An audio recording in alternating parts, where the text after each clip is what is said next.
aromas, ecos, sensaciones, destellos. Contacto Sonoro Los Pinos. Cultura y más.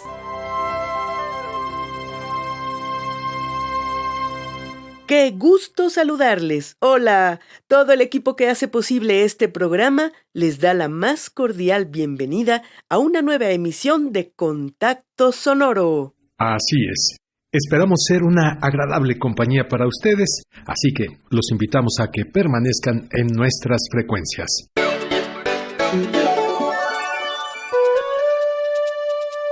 Saludamos también a nuestras señales hermanas. Señal Cultura Sonora 104.3 FM. Señal Cuculcán 107.9 FM. En la Ciudad de México a través del 96.5 de frecuencia modulada. Y Ciudad de México 1060 AM.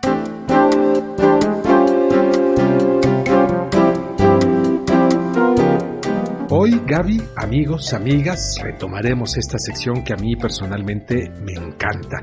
Las historias y anécdotas que encierran los muros de la ex residencia presidencial de México, hoy conocida como Complejo Cultural Los Pinos.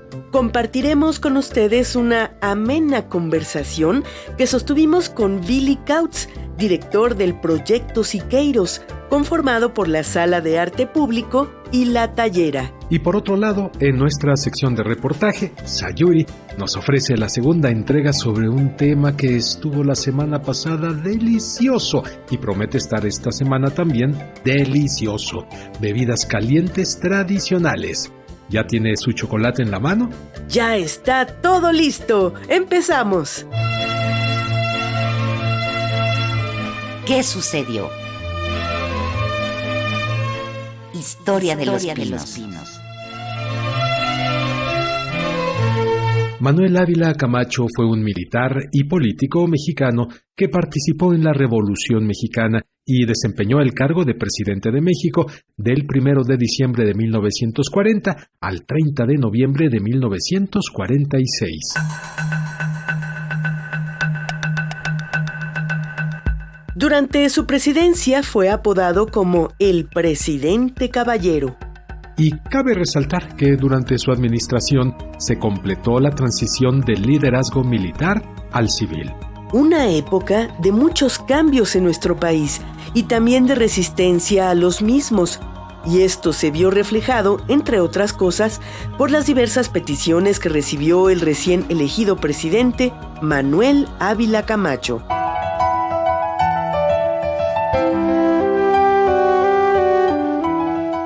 Luego de tomar posesión del gobierno, el general Ávila Camacho recibió cartas, telegramas de ciudadanos distinguidos en las que se le pedía que volviera a ocupar, como su residencia, el castillo de Chapultepec, y le daban poderosas razones para hacerlo.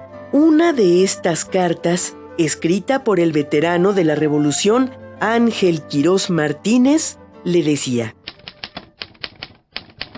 Permítame sugerirle ocupe el castillo de Chapultepec, que representa herencia y tradición, como lo hacen los jefes de Estado de todo el orbe, pues dedicarlo a museo paréceme maniobra comunista y profana la residencia oficial.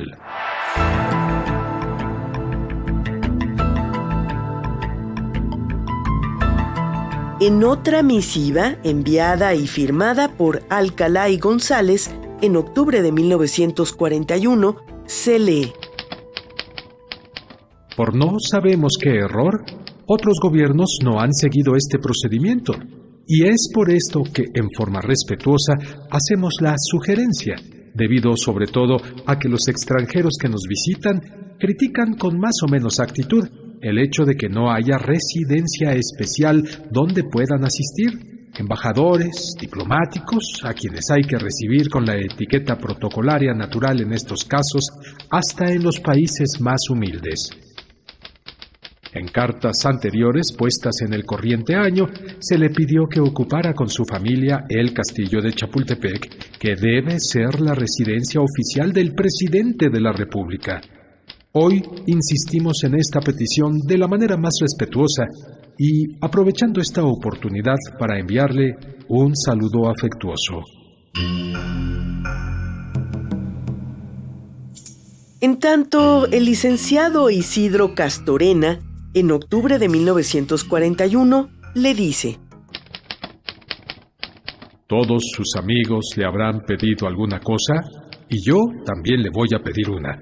Que ocupe usted y su honorable familia durante el término de su mandato el castillo de Chapultepec, que desde hace años ha sido la residencia oficial de los presidentes de México. Está bien que el señor general Lázaro Cárdenas se haya rehusado a ocupar esta mansión al ser electo presidente, porque en aquel tiempo el general Calles había hecho del histórico castillo un ergástulo de los presidentes de la República. El castillo de Chapultepec sí puede ser la residencia del presidente de México, no importa que éste sea un humilde indio de la Sierra de Oaxaca. Cuando llegue el primer mandatario a las puertas del castillo, una guardia debe hacerle los honores con tambores y trompetas, como conviene a su alta representación. Estos honores se harán no al general don Manuel Ávila Camacho, sino al presidente de la República. En el castillo de Chapultepec, decorado con elegancia y sencillez, el presidente de México recibirá a los embajadores, ministros de las naciones amigas, y de esta manera y desde ese lugar sus palabras tendrán más fuerza y valor, porque la humanidad, por una ley psicológica, necesita del brillo y suntuosidad para obedecer y respetar.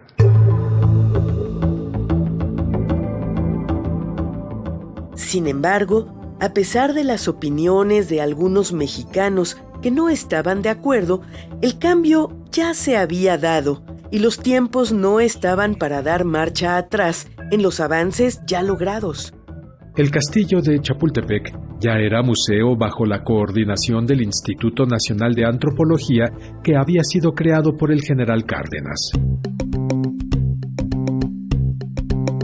Como es evidente, el general Ávila Camacho continuó en Los Pinos e incluso el 5 de junio de 1942 apareció en el Diario Oficial un decreto emitido por el presidente, por el cual se destinaba al entonces Departamento del Distrito Federal el bosque de Chapultepec con todo lo que había en él. Por tanto, se incluía en este decreto al castillo de Chapultepec, la Fábrica Nacional de Cartucho, el cuartel del Chivatito, el Museo Tecnológico Industria y el edificio de Molinos del Rey, entre otros inmuebles.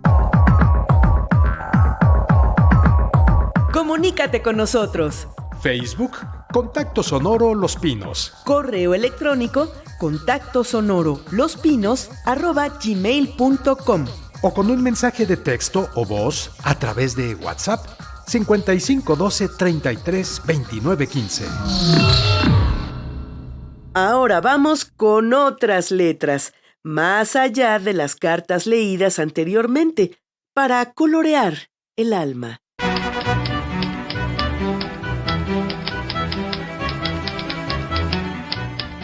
En unas cuantas letras.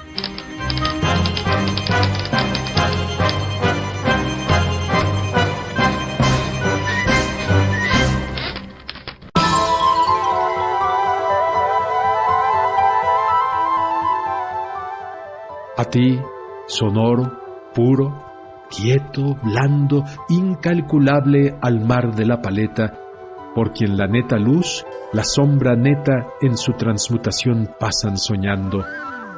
A ti, por quien la vida combinando color y color busca ser concreta, metamorfosis de la forma, meta del paisaje tranquilo o caminando.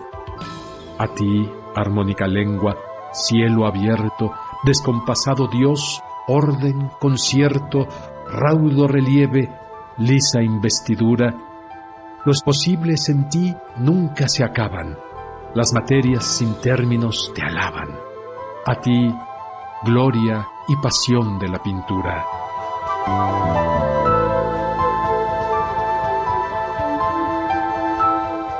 Poema Al color, de Rafael Alberti.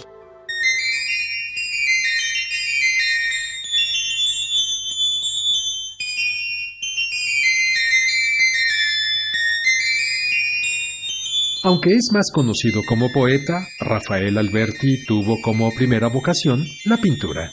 En su niñez, en la provincia española de Cádiz, dibujaba los barcos que llegaban al puerto de Santa María, su lugar de nacimiento. Aunque su auténtico descubrimiento de la pintura lo tiene a los 15 años, cuando por motivos familiares se traslada a Madrid y entra por primera vez al Museo del Prado. Esa experiencia le llevó a convertirse en un minucioso estudioso de las escuelas pictóricas, las técnicas y procedimientos utilizados, así como del estilo de cada pintor.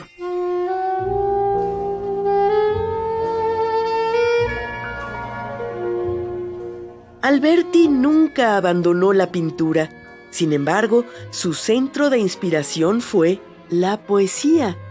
Creó al fusionar estas dos disciplinas sus liricografías, en las que dibujaba versos. Algunos estudiosos han dicho que la poesía de Alberti es plástica, llena de color, luminosa como una pintura.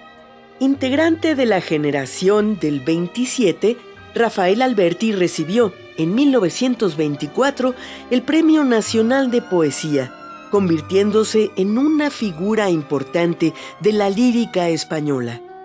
De su vasta producción literaria destacamos el día de hoy su libro de poesía A la pintura, conformado por 64 poemas que relatan su encuentro con la pintura al visitar el Museo del Prado. Además de poemas dedicados a los colores, así como a diversos pintores que admiró o conoció. La semana pasada hablamos sobre el proyecto Chapultepec, Naturaleza y Cultura, y como parte del proyecto, el inmueble de la Sala de Arte Público Siqueiros se encuentra en un proceso de mejoramiento integral en su infraestructura desde enero de 2021. Y por este motivo es que desde hace algunos meses se encuentra como residente temporal en el Complejo Cultural Los Pinos.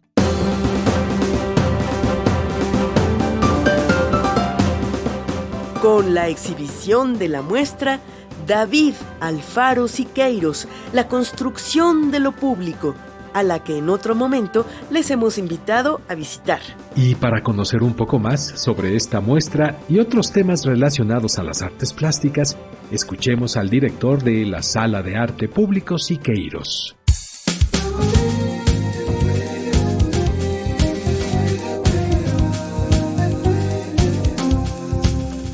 Cobijados entre pinos. Entrevista. Nos da mucho gusto recibir en esta ocasión, en el programa Contacto Sonoro Los Pinos, a Billy Couch. Él es curador de arte contemporáneo, nacido en Sao Paulo, Brasil, y radicado en nuestro país desde hace un par de décadas. Podríamos decir que ya es más mexicano que la samba, digo, el tequila. Bueno, pero Billy Couch tiene un doctorado por la Universidad Autónoma de Barcelona en Estética Filosófica y Teoría del Arte Contemporáneo. Y además, pues como ya podrán imaginarse todos ustedes, él para ocupar un espacio como el que está ocupando actualmente, pues ya tiene un amplio panorama y tiene una amplia experiencia de la producción artística mexicana. También hay que agregar, Sergio, que su labor profesional se ha desarrollado a través de colaboraciones independientes en diversos museos como el del Chopo, que conocemos muy bien aquí en la Ciudad de México, también en el Museo Amparo, en la capital de Puebla, y el Centro de las Artes en Monterrey, Nuevo León, solo por mencionar algunos. Sí, podríamos mencionar el Museo Tamayo, la Casa del Lago, la Casa Vecina, pero hablar del currículo de pronto se vuelve algo extensivo y de pronto que no aporta a la plática. Más bien yo creo que deberíamos de dejar que Billy pues empezara ya a platicarnos de este tema que hoy nos ocupa. Así que, ¿por qué no empezamos por el principio, Gaby? Saludamos a Billy. Billy, Con mucho bienvenido. gusto. Hola, ¿qué tal? Pues un gusto enorme poder estar aquí con ustedes, ¿no? Y por el espacio y compartir, ¿no? Con el auditorio. Gracias. Esta exposición que ya inauguramos en octubre del año pasado en el Complejo Cultural Los Pinos, David Alfaro Siqueiros, La construcción de lo público. Así que es un gusto enorme, ¿no? Muchas gracias por la invitación. Ese es como el tema, el tema Ujú. al que vamos a llegar en unos instantes más. A mí me Am, gustaría ujú, preguntarte, Billy, ujú. ¿qué es un curador de arte? ¿Cuál es su papel como parte de la estructura de un museo, de una Ujú. exposición? ¿Qué hace exactamente un curador?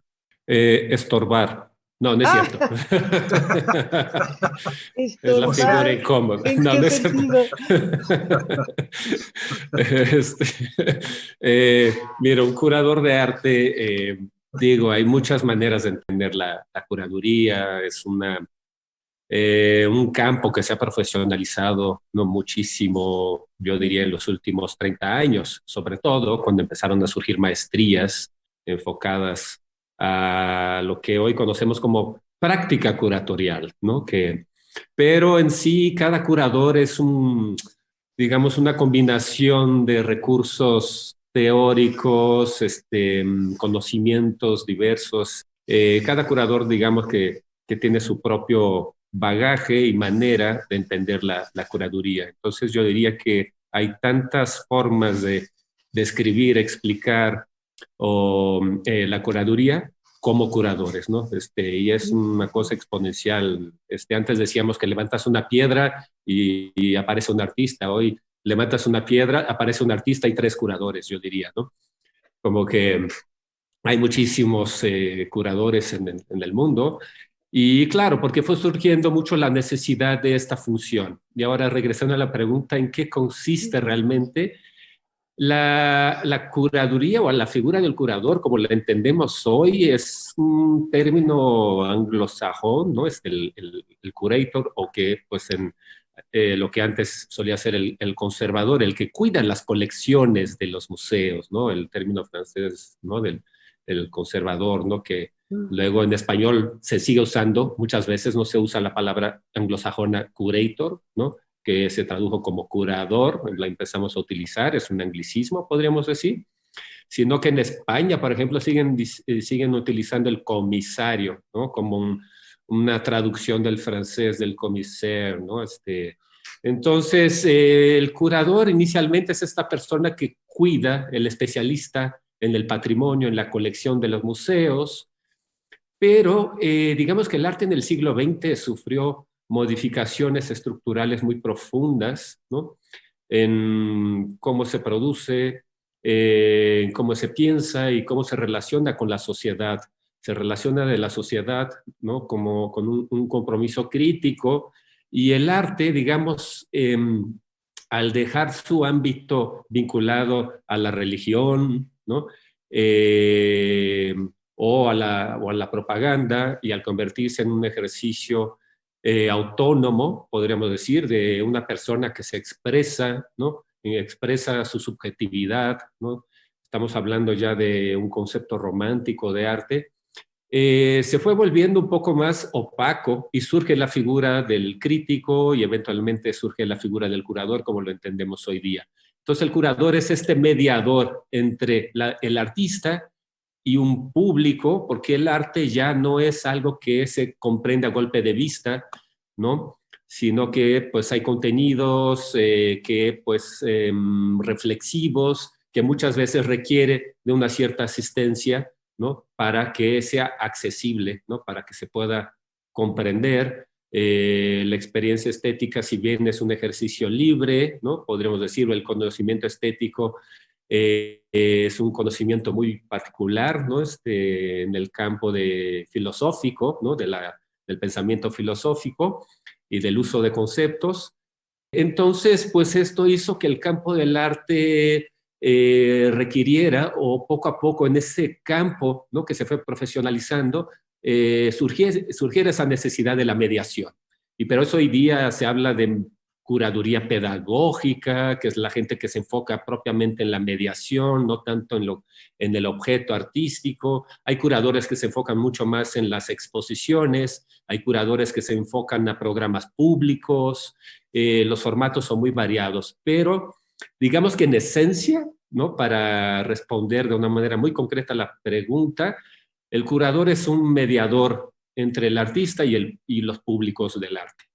O sea que viene siendo un elemento muy importante en esa comunicación público-artista, porque a final de cuentas también está el curador aportando su punto de vista y también está aportando su experiencia de frente al artista que se está exponiendo en ese momento. O sea, sí eres como curador una parte muy importante de una exposición, tal vez la más importante. Sí, y por eso hablaba, ¿no?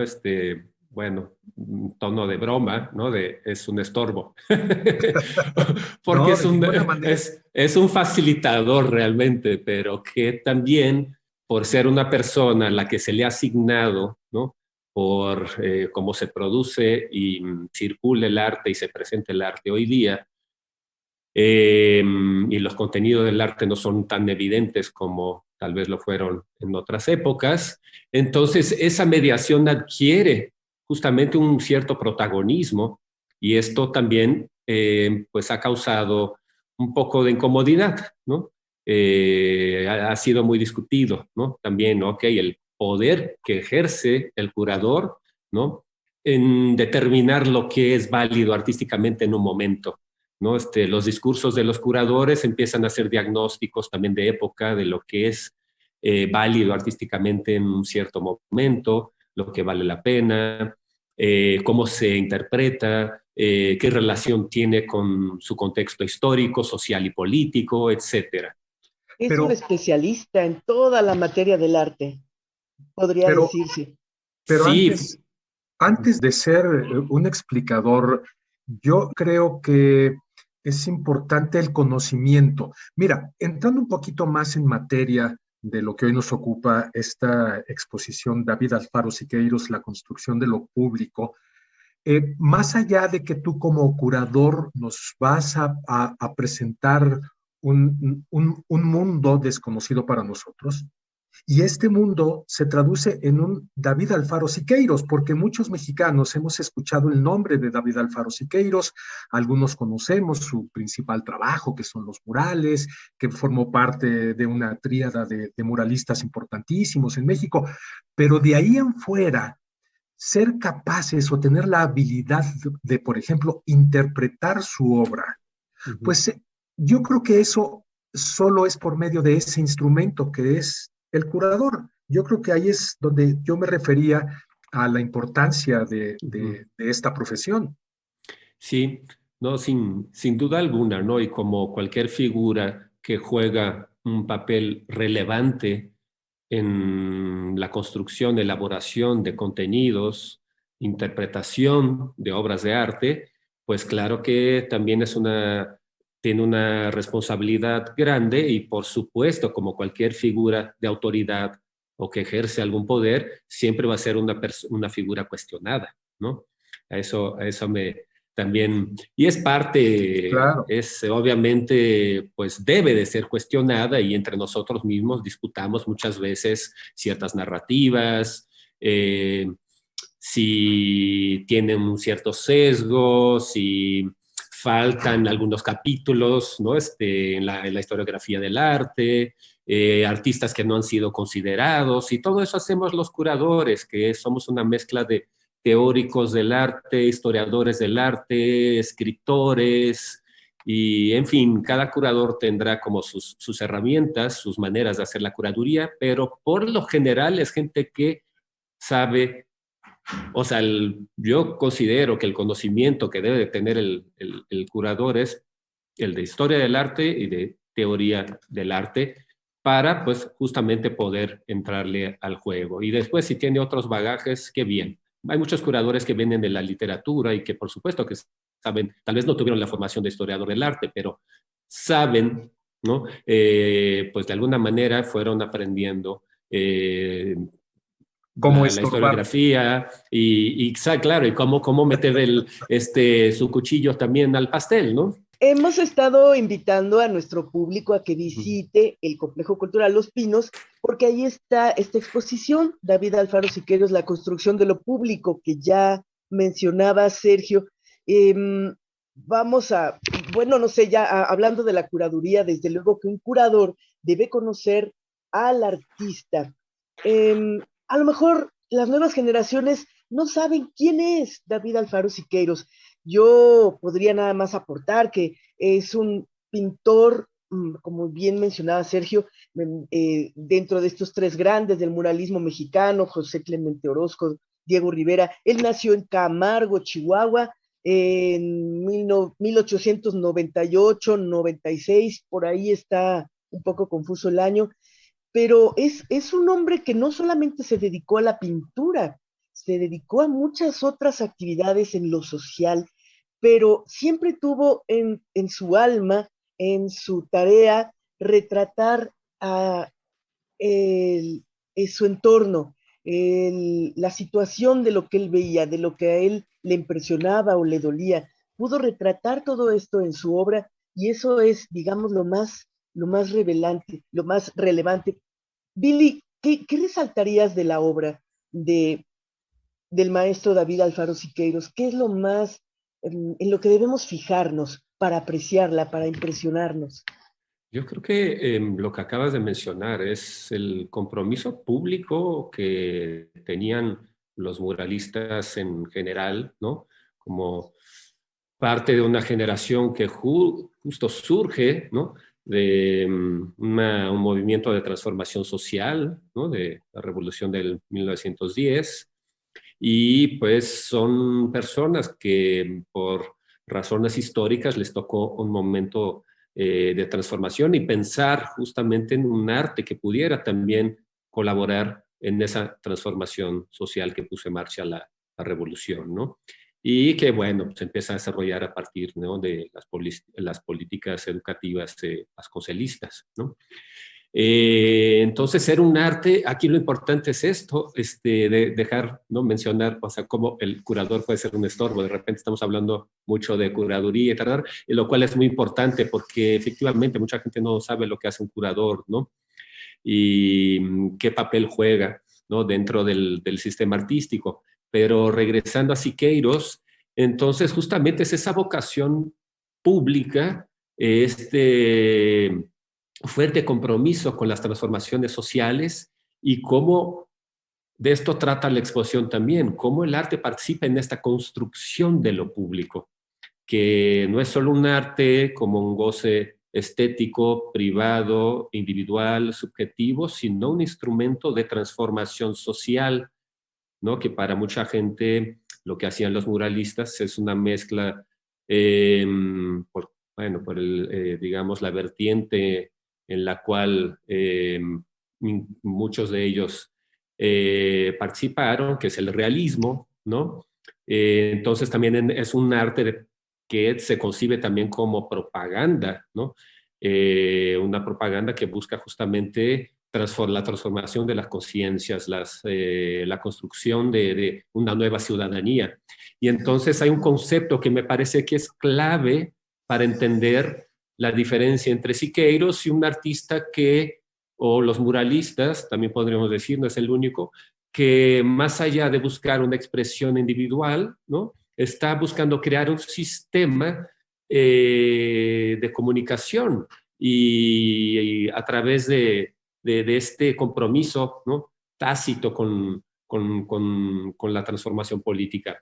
Y es el concepto de artista ciudadano. Entonces, no es el artista romántico, ¿no? Que él critica justamente, de esto trata la exposición en el manifiesto uno de los primeros manifiestos de vanguardia artística mexicana, que se tituló Los 3 llamamientos de orientación actual a los pintores y escultores de la nueva generación americana, que se publicó en el 21 en la revista Vida Americana, que Siqueiros fue uno de los editores y se publicó en Barcelona en el 21.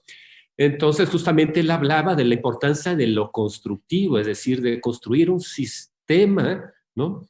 Que rebase la cuestión del individuo, del artista individuo, del artista como alguien que expresa su emoción, sino el artista comprometido socialmente con la transformación social y cómo creamos un sistema para participar en esta transformación de las conciencias de una nueva sociedad y para pues justamente avanzar hacia una nueva sociedad, ¿no?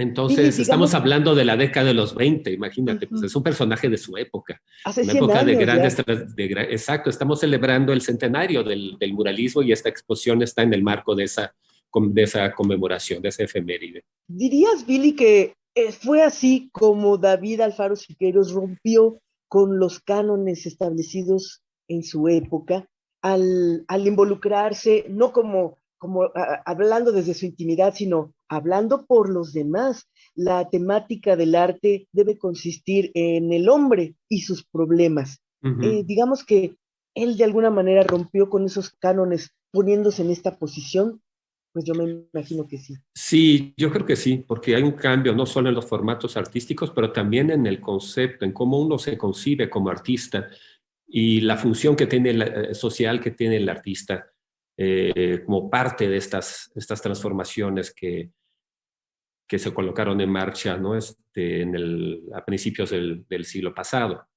¿no? Entonces, sí, sin duda alguna es un personaje cuya relevancia y lo seguimos, ¿no? Visitando y revisando su obra, pues tiene que ver justamente con un cambio de paradigma evidente, ¿no? En cómo concebimos no solo el arte, sino también la figura del artista y el rol social del artista. Y más allá de lo que él realizó frente a un muro o frente a una tela, eh, Siqueiros hizo mucho más cosas, socialmente hablando. Este Socialmente. compromiso del que nos hablas, Billy, lo llevó también a dar clases, a crear una escuela, no nada más artística, sino artístico-política, podríamos decirle, Sí. en donde el alumno, aquel que se rendía ante el maestro, aprendía pues el compromiso del pincel, de la mano, del trazo, en donde la gente que viera la obra pudiera sentir el calor del momento ahí expresado, ¿no? Ujú. Trabajó también como maestro y tuvo entre sus alumnos a gente muy importante. Si puedes ahondar un poquito más en esto, bueno, un muchito, porque lo que yo estoy diciendo, vaya, es Ujú. la mera superficie de su Ujú. parte como maestro. Sí, yo creo que la manera en la que Siqueiros concibió, y esto es una arista muy importante, ¿no? Para entender la propuesta, ¿no? De Siqueiros, es que él concibió la práctica del muralismo como una práctica de colaboración, si bien él era el director de orquesta, digamos, ¿no? Pero era un trabajo cuya escala, ¿no? Monumental, requería de la colaboración. Y él se fue dando cuenta de la necesidad que él tenía de colaborar con personas que tuvieran otros conocimientos técnicos sobre química de pigmentos, ingenieros, involucrando gente de otras ciencias que tienen conocimientos que los artistas no tienen, ¿no? Y entonces esa práctica colaborativa eventualmente se convirtió en un modelo pedagógico. Eso es lo que me parece fascinante de esta generación, cómo la práctica colaborativa eventualmente, tal como me acabas de mencionar, Sergio, se convirtió no solo en un modelo pedagógico, su taller se convirtió en una escuela, tal Ujú. cual. La tallera en Cuernavaca, el último taller que tuvo Siqueiros, a partir del 65 era el taller escuela, así se llamaba, taller escuela la tallera, le puso la tallera en femenino, ¿no? El taller como, pues, inspiración, ¿no? Femenina. Y bueno, pues que ya sería otro tema por ahí también. Pero muy interesante cómo él fue concibiendo el taller como una organización colectiva ¿no? También era alguien que participó mucho en muchos sindicatos, movimientos políticos, Claro, movilizaciones sociales. Es sí, una como figura preso. política, ¿no? Sí. Desde muy, muy joven. La práctica artística siempre tuvo un personaje político, ¿no? Que también tenía su propia ruta, podríamos decir, ¿no? Y es muy difícil entender el trabajo artístico de Siqueiros sin tomar en consideración su vida política, su compromiso político, ¿no? Está totalmente permeada por ese compromiso, justamente. Y ese compromiso lo lleva a entender el arte como una práctica colaborativa y como un espacio pedagógico, ¿no? Como un espacio de educación, un espacio de intercambio, un espacio donde confluyen muchos conocimientos para crear esta transformación de lo público, ¿no? Que era el objetivo al final. Cómo el arte puede transformar lo que nosotros entendemos, no solo los espacios de la vida pública, sino lo que entendemos por compromiso político, cómo nosotros nos asumimos en tantos sujetos políticos y participamos de esa transformación. Ese sería el objetivo, Pili, de esta exposición, David Alfaro Siqueiros, la construcción de lo público en el complejo cultural Los Pinos. Invítanos, por favor, a verla. Sí, sí, claro. Pues es una exposición donde presentamos el acervo, una parte de nuestro acervo plástico y del acervo documental de lo que hoy día se conoce como Proyecto Siqueiros, ¿no? Que es la Sala de Arte Público Siqueiros. Son dos museos, ¿no? Que conforman Proyecto Siqueiros. La Sala de Arte Público Siqueiros, ubicada en la calle de Tres Picos, número 29, en Polanco, en la colonia Polanco. Ahí pegadito al bosque de Chapultepec, ¿no? Y la tallera en Cuernavaca. Entonces, estos dos museos, estos dos complejos museísticos conforman Proyecto Siqueiros en la actualidad. Y contamos, Siqueiros legó estos espacios al pueblo de México en el 73, bueno, 74, cuando falleció. Quiso que todo su patrimonio fuera público. Y como parte de pues, este patrimonio, además de los talleres, las casas que fungieron como taller, espacios de exhibición, escuela y demás, donó el acervo plástico, todo su acervo plástico, que eran pinturas de Caballete, los dibujos, documentación y todo el archivo documental, que son más de 80,000 documentos, donde pues se puede investigar la vida y obra de Siqueiros. Es el archivo más importante de la vida y obra de Siqueiros. Y entonces lo que estamos presentando en Los Pinos es una selección de 80 documentos y 35 obras plásticas. Y lo que presenta en la exposición, la narrativa que quisimos presentar es cómo Siqueiros construye a través de la geometría una propuesta de arte público. Entonces hay conceptos muy claves, ¿no? Para entender cómo Siqueiros no solo era un pintor realista, sino que era una persona preocupada por la geometría, por la estructura, por cómo se configura un espacio, cómo transformar ese espacio en una experiencia pictórica inmersiva, capaz de causar en el espectador. Él también concebía el espectador como un espectador dinámico, que al moverse, transitar por esos espacios, activaba ópticamente lo que él entendía, ¿no? Como esta pintura que pues está por los pisos, está por todos lados, y era una caja plástica, era una obra integral, ¿no? Una obra unitaria, ¿no? Entonces, la caja plástica, que es un concepto del 33, es un concepto clave para esta exposición. Otro concepto clave es la poliangularidad. Cómo transformar estos espacios reales, la arquitectura, en un espacio integral, pictórico. Entonces, lo importante realmente, lo que está detrás de esa capacidad artística de transformación, es el procedimiento de la poliangularidad, ¿no? Cómo crear perspectivas para posicionar los personajes de tal manera que el espectador, cuando transite el mural, active las narrativas como si fuera una caja de cine, un espacio cinematográfico. Él habla de plástica fílmica también. Intentó que la pintura funcionara, la narración funcionara como si fuera una caja óptica, ¿no? Cinemática. Y esa es la aportación de Siqueiros, digamos, en tanto a la aportación artística, podríamos decir. Y de eso trata la exposición, la construcción de lo público. En verdad tus palabras, Billy, invitadoras para ir a apreciar esta exposición, David Alfaro Siqueiros, la construcción de lo público. Brevemente, ¿será una exposición itinerante? ¿Es una exposición que estará ya de manera permanente ahí en este espacio?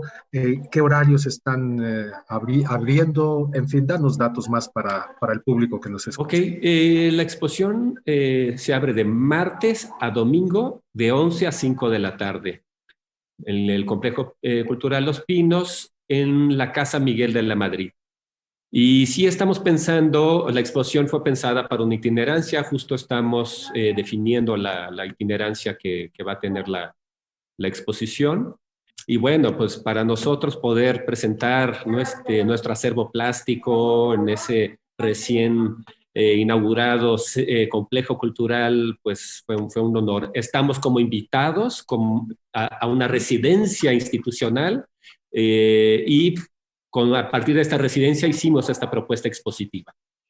Muchas gracias, Billy Kautz, por tu tiempo, por tus conocimientos, y hay que despedirnos ya de esta deliciosa conversación con el director del proyecto Siqueiros en el Complejo Cultural Los Pinos. Gracias, Billy, por esta conversación para nuestro programa. Bueno, gracias a ustedes, y ojalá pues hayan entendido, ¿no? En la práctica lo que hace un curador, justamente hacer esta mediación, intentar aclarar algunos conceptos, ¿no? Y bueno, espero intentar no estorbar, sino aclarar, ¿no? Ahí cuando realmente funciona la curaduría, pues es justamente cuando logras aclarar algunos conceptos que pueden ser complejos y poder realmente hablarle al público sobre el proyecto de Siqueiros y cómo fue desarrollando y cómo concibió este concepto de arte público, pues resulta fascinante, ¿no? Entonces agradezco muchísimo y también a todo el auditorio, ¿no? por estar aquí escuchándonos esta mañana. Fuiste muy claro, Billy. Para mí es clarísimo. Curador es sinónimo de estorbador.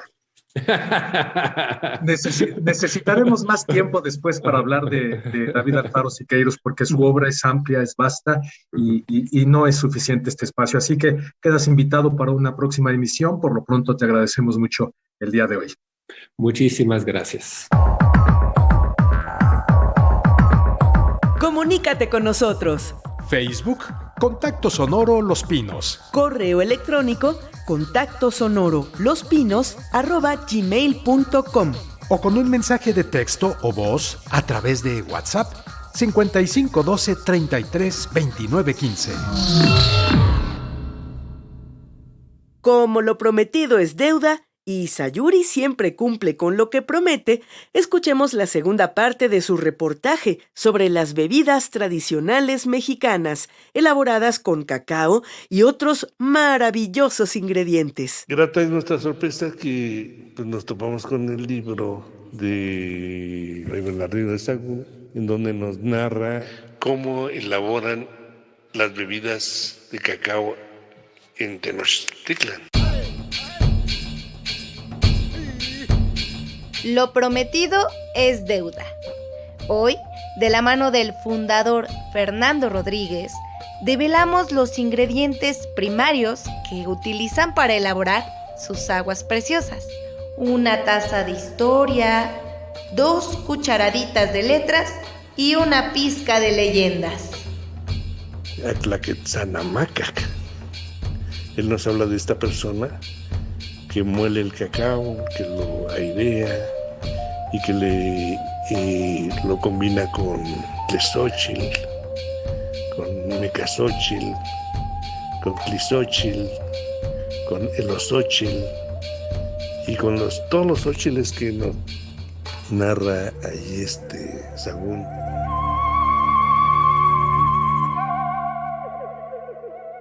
Es difícil primero pues saber qué tipo de flores, de hierbas y de especies nos habla, hasta que no investigamos y después de traducirlas, ahora había que encontrar las plantas y después de que encontramos las hierbas y las flores, pues había que hacer o elaborar las bebidas. Y como en el libro no nos habla de recetas, sino nos habla nada más de ingredientes, entonces había que experimentar haciendo las bebidas con estas hierbas. Una tarea titánica, pero que a fin de cuentas fue satisfactoria porque logramos hacer las Atlaquetzalis, las aguas preciosas que nos habla Sahagún. Cabe recalcar que una vez que elaboramos estas bebidas, nos dimos cuenta pues entonces de que las bebidas que se usan todavía en el sureste mexicano pues no son propiamente de cacao, sino son de maíz, y son de maíz que llevan cacao.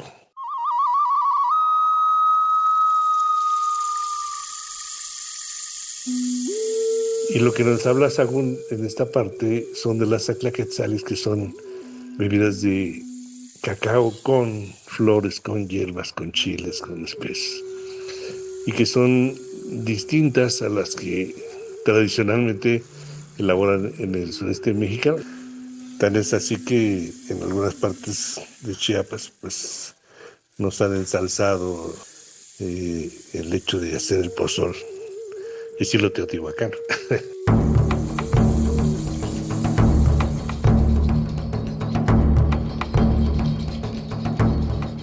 Que ofrecemos prácticamente todas las bebidas del sureste, te las comento rápido: pozol, tascalate, chilate, tejate, popo, bupu, y las que se elaboran ya en el centro, el champurrado, el maíz de teja que se elabora en San Luis Potosí, el atole de chaqueta o el atole negro que se hace en Michoacán. Dentro de estas bebidas tradicionales, es una bebida que ha causado pues sensación porque es una mezcla de especies como es el jengibre, el romero, la canela, y que la hemos combinado con cacao y ha sido un éxito. Tenemos 10 bebidas, por ejemplo, con la miel de California, menta y cacao. La otra es pétalos de flor de magnolia, hoja santa, pimienta y chile. Otra que es el yautli o el pericón, y son de las que hemos hecho de nuestra creación. Básicamente son bebidas de cacao con hierbas, con flores, con especies, que pues han tenido un éxito en nuestras instalaciones.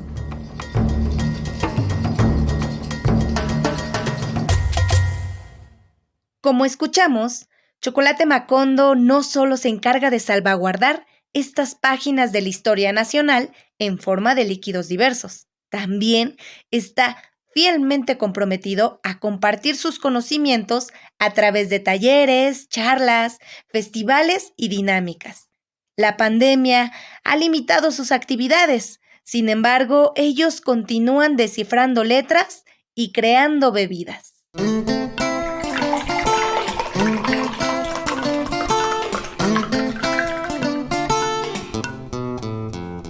Sí dábamos talleres para la elaboración de bebidas de cacao en metate. En algunas escuelas especiales dábamos talleres de molino de cacao. Y pues era una grata experiencia porque la gente que primero no conocía el cacao, segundo no sabía que era tan suave como para hacer un chocolate, y que cuando comía un verdadero chocolate era una satisfacción extraordinaria. Ahorita ya hemos dejado de darlos, pero mantenemos esa esperanza de que sigamos contribuyendo para dar a conocer la cultura del cacao y que la gente disfrute de estos alimentos que desgraciadamente a través de muchos años nos han vendido como golosinas y que pues, ahora ya nos damos cuenta que ni cacao traen.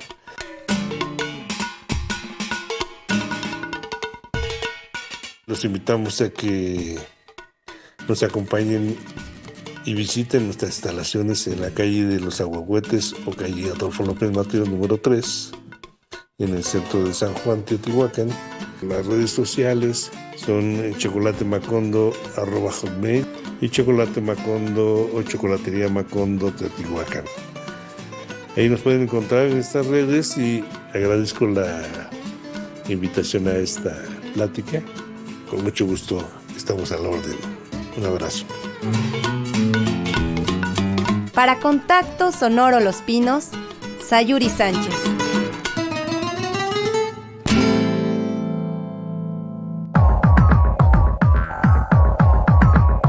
Comunícate con nosotros.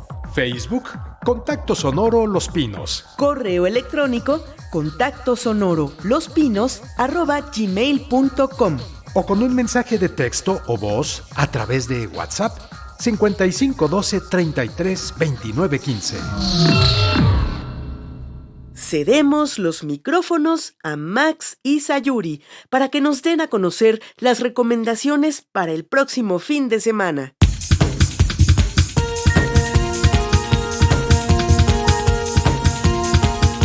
Cartelera.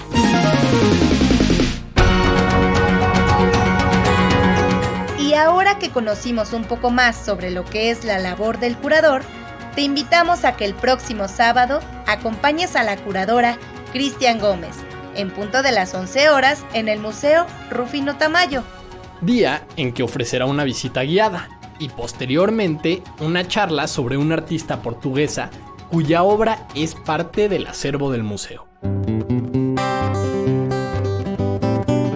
Acércate al museo y descubre junto con nosotros la obra de María Elena Vieira y su pieza El baile, actualmente en exhibición. Exposiciones.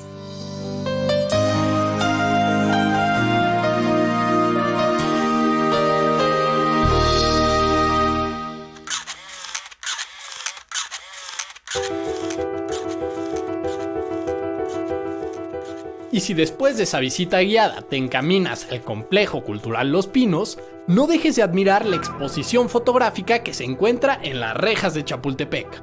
Esta galería abierta, en esta ocasión, rinde homenaje al arquitecto mexicano Ricardo Legorreta. Una exposición que podrás disfrutar hasta el 28 de febrero y que da cuenta en 116 fotografías de las construcciones y proyectos más importantes realizados por el despacho Legorreta en México y diversos países. Y a tu arribo al Complejo Cultural Los Pinos, el día domingo, en punto de la 1 de la tarde, podrás retomar o iniciar tus clases de danza anahuaca mexicana. Para quien no la conozca, es un baile que retoma valores ancestrales de la cultura mexicana y el idioma náhuatl. Una experiencia que podrás vivir conociendo su significado, así como las historias que se cuentan sobre su origen. Hasta aquí nuestras recomendaciones. Y hasta aquí nuestras recomendaciones de la cartelera. Consulta también en el Facebook del Complejo Cultural Los Pinos. Facebook, lospinos.cultura. ¡Ay! ¿Y qué creen? Ya llegamos al final de nuestro programa, aunque antes de irnos, les invitamos a reencontrarnos la próxima semana. ¡Nos vemos en Los Pinos! Así que, ya lo saben, estaremos esperándolos en esta frecuencia dentro de una semana. Hasta entonces.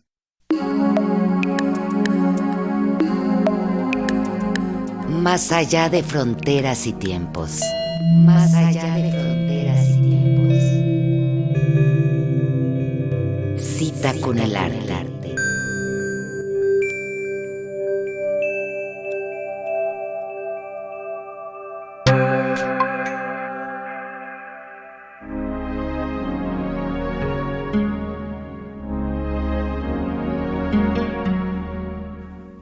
La creación artística es el contacto con los demás, la unión comprensiva y amorosa.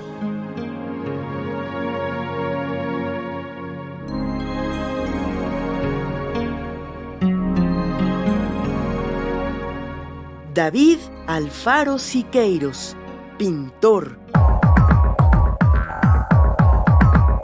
Comunícate con nosotros.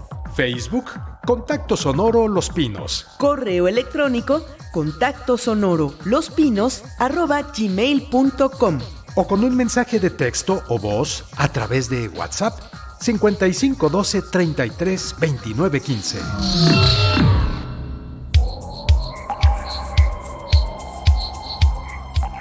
Aromas, Ecos, sensaciones, destellos. Contacto Sonoro Los Pinos. Cultura y más. Con tu compañía hicimos un recorrido por Los Pinos. Sergio Bustos, Gabriela Sosa, Pilar Muñoz, Sayuri Sánchez, Antonio Fernández, Magla Valle y Lourdes Mugenburg. Esta es una coproducción del Complejo Cultural Los Pinos y Radio Educación.